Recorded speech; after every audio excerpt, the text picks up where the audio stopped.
Some stories crawl out of the grave. Others are buried beneath ice and silence. From the bone-dry heart of the Australian outback to the snow-blind trails of Siberia, terror doesn't knock, it waits. Here, we tell the tales that stay with you long after the fire's gone out. Zombies, vanished hikers, unsolved deaths, end-of-the-world whispers that echo through time. This is Aussie After Dark, the place where the line between fact and fear disappears. So light a candle, lock the doors, and don't blink. Because the story you're about to hear might just be true. And if you can take a second to subscribe, it really motivates and helps to continue these stories. Also in the comments below, let me know where you're from, and we might just pop up there.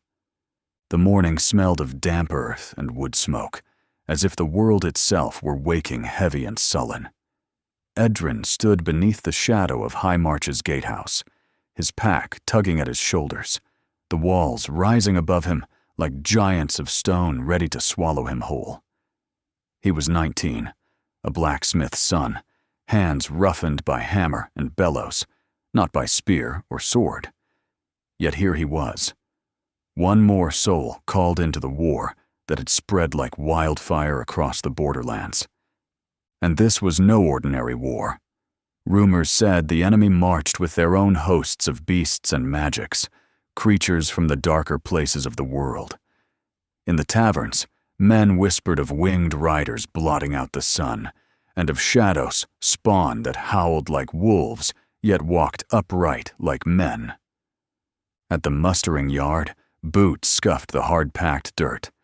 Dozens of villagers, boys and girls, some barely past childhood, stood in uneven ranks, a miller with flour still dusting his tunic, a shepherdess, crook strapped awkwardly across her back like a spear. The smell of fear clung to them, sharp as old iron. But not all who gathered were human. A stocky dwarven youth stood near the front, arms corded with muscle, his beard scarcely grown in, but his eyes already weary with old knowing. A willowy elf maid leaned on a spear taller than herself, her silver hair catching in the light like a snare of moonlight. A hulking minotaur, horns bound in brass rings, waited with arms crossed, silent as the grave. Kingdom law demanded service of all folk bound to crown and banner, and so here they were, a patchwork of races, pressed together in the crucible of war. A figure strode before them, leather armor scarred and supple, a dark braid falling between her shoulders. Captain Sarah. Everyone in the valley knew her name, the woman who had held the ford at Greywater when others would have fled. Her voice carried like struck steel, clean and unyielding. "You've been called, and so you'll march," she said. "None of you chose this, but the kingdom stands because we all take up arms, man or woman, dwarf or elf, horned or halfling. Stand together, and you might live to see your homes again." Edrin swallowed, his throat dry as old leather. A girl 2 paces down caught his eye. Broad-shouldered, quick smile, hair tied back with a strip of cloth. Myra. She smirked at him, all teeth and mischief, as if this were some tavern game rather than a muster for war. Beyond her was Tehran, tall and grave, silence carved into his very face. Jessa lingered at the edge, her eyes wide, her hands knotting and unknotting the strap at her belt. Not far from them stood Kalen, the dwarven lad, rolling his shoulders, as if eager to test his axe against something more yielding than pine logs. The elf maid, Silwen, watched them all with an expression like a calm lake, beautiful, unreadable. The Minotaur gave no name, only a snort when spoken to, but his sheer presence drew sidelong glances from every quarter. Strangers, all of them. Yet fate had set them in one line. The gates creaked open, and the company marched. Edrin's legs felt no longer his own as the road stretched before them.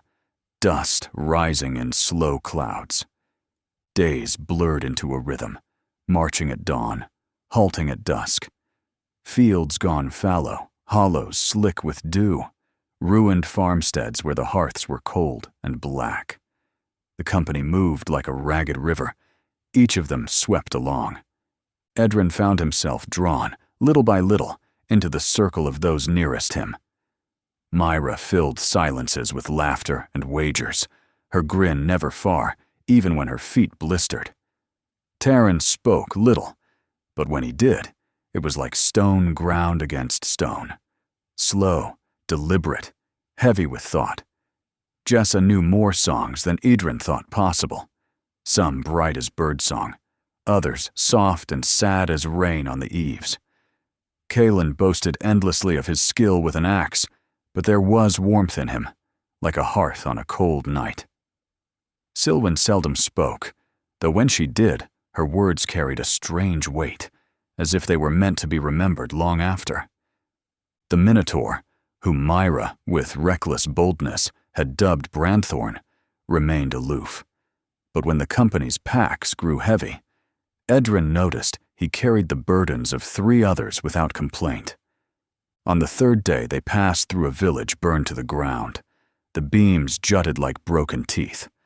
Smoke clung to the air, days old, yet sharp in the throat. A child's doll lay half buried in ash. No one spoke as they marched through. That night, around the meager fire, no one laughed. Not even Myra. Something shifted in Edrin then. He no longer marched because he was told. He marched because someone had to. By the time they joined the king's host along the border plain, war had ceased to be rumor. The camp sprawled like a city of canvas and smoke.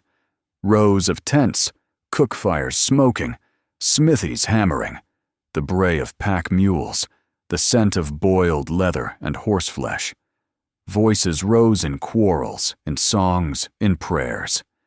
1,000 souls, human and other, bound by banners to one cause. Training came with no mercy. Drills at dawn, sparring until their arms shook, shields raised until shoulders screamed with fire. Sarah moved among them, correcting grips, barking orders, her braid snapping behind her like a whip. And yet, even in that grind, life stirred. They ate together, stews thin as water, but warmed with jest. Myra wagered dice and swore the elf's calm gaze gave her luck. Jessa sang songs when the fires burned low, even coaxing a chuckle from Branthorn. Kalen whittled charms of wood and gave them freely, for fortune, he claimed. Edrin felt something grow among them, stronger than comradeship, something like belonging. On the 3rd morning after their arrival, mist clung to the fields like wool. Edrin's heart pounded so hard, he feared the enemy would hear it. His spear weighed heavy as iron. The column moved slow, voices hushed, eyes darting to the hedgerows. Captain Sarah rode ahead, helm tucked under one arm, her gaze cutting through the fog. "Keep your lines," she said. "Do not break." A shout tore the mist, the twang of bowstrings. Arrows hissed down like hornets. A man 2 paces from Edrin fell, shaft in his throat. Myra raised her shield with a curse. Jessa ducked low. Taran's jaw clenched, but he did not flinch. "Shields! Forward!" Sarah's cry split the din. The line lurched ahead, shields rattling under hail. Idrin crouched, each impact a hammer on his bones. Then the enemy burst from the trees. Men, but twisted with marks of dark sorcery. Their eyes glowed faintly, their cries more beast than human. Blades gleamed red in the fog. Steel clashed. Edrin thrust his spear. It glanced off a shield. A scarred foe lunged at him, teeth bared, blade falling hard. Panic surged. Blindly, desperately, Edrin drove his spear forward again. This time, it slid deep, past mail and flesh. The man's eyes widened. A wet gasp. Blood bubbled. He sagged, dragging Edrin's spear with him. The smell hit him, iron and rot. The sound of the man choking filled Edrin's ears louder than the whole clash of battle. He had killed. Something deep inside him shivered. Something older than fear, like a whisper stirring beneath his skin. For an instant the world around him sharpened. Every clink of chain, every breath, the very heartbeat of the dying man thundering in his ears. Then it was gone, leaving him shaking. Myra seized his arm, yanking him upright before another sword found him. "Move, fool!" she snarled, shoving him back into line. Time blurred. Shouts, blood, steel, mud. At last the enemy broke, fleeing into the trees, their dead left behind. Edrin retched, bile bitter in his throat. No one mocked him. Myra sat trembling, wiping her axe. Jessa's smile was fragile as glass. Tara knelt, hand steady on Edrin's shoulder. "I didn't want to," Edrin whispered. To the corpse? To his companions? To himself? He did not know. Captain Sarah passed among them, pausing at Edrin's side. Her gaze flicked to the dead man still pinned by his spear. "None of us want to," she said, voice softer than steel should allow. "But you lived. Remember that." Then she moved on, leaving Edrin with the weight of survival heavy as any chain, and the faint whisper of something within him, waiting. The war camp of High March sprawled across the border plain like a living creature, its hide a patchwork of tents, its breath the smoke of 100 cook fires, its voice the constant murmur of soldiers in every tongue Edrin had ever heard, and several he hadn't. It was a city of war, but unlike any city he had known. In one corner of camp, the human smiths sang as they hammered spearheads on glowing anvils. In another, a circle of horned minotaurs sharpened their great axes, their laughter deep and booming like drums. Sirens with silver hair gathered by the riverside, weaving charms into the water to bless the camp with clean drink. Elves moved with graceful precision, their tents arrayed like the spokes of a wheel, banners painted with curling runes that seemed to shimmer even in the dim light. And between them all, humans like him, blacksmiths' sons, millers' daughters, hunters, weavers, trying to walk tall among legends. Edrin still felt small in the midst of it, though Myra never seemed to notice her own insignificance. She thrived in camp, trading jests with minotaur warriors, playing dice with elves who smiled faintly as she cheated, and boasting she could drink a troll under the table. Taran, on the other hand, kept his silence but was watchful, a man who measured every face around him like a smith weighing steel. It was Jessa who made the nights softer.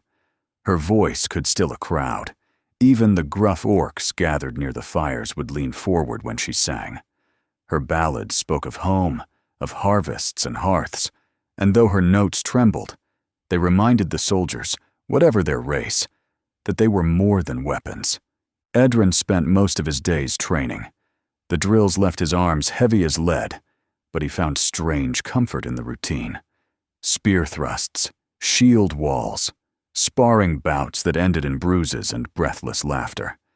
His hands, used to hammer and tongs, learned the weight of spearwood and the balance of a short sword. Yet in the quiet moments, something inside him stirred. When he strained at his shield, he sometimes felt a rush of heat in his chest, as though a coal had been buried deep beneath his ribs. Once, during sparring, his blow landed with a strength that startled even Taran, who grunted as if struck by more than flesh and wood.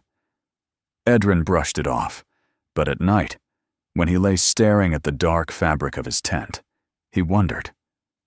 Captain Sarah moved among them like a shadow, sharp-eyed and relentless. She drilled them until their arms trembled and their feet bled. But when the day's work was done, she allowed them space to laugh, to eat, to be young. Her words were always the same. You'll need each other. Learn to fight as one, or die as many. So they did. Slowly, bonds formed. Myra teasing Jessa until the singer laughed in spite of herself. Taran sharpening blades by firelight, while Idren asked questions about steel and war, questions the older boy never quite answered. A band of mismatched souls, yet a band nonetheless. And always, beyond the tents, the war waited. Dawn came heavy with mist. The plain before the camp was swallowed in white, and every sound seemed muffled, as though the world held its breath. Edren stood with his shield in hand, spear angled, heart drumming hard enough that he thought all must hear it. They marched in columns, boots squelching in wet earth, the mist clinging to their cloaks. Myra whispered jokes to steady her nerves.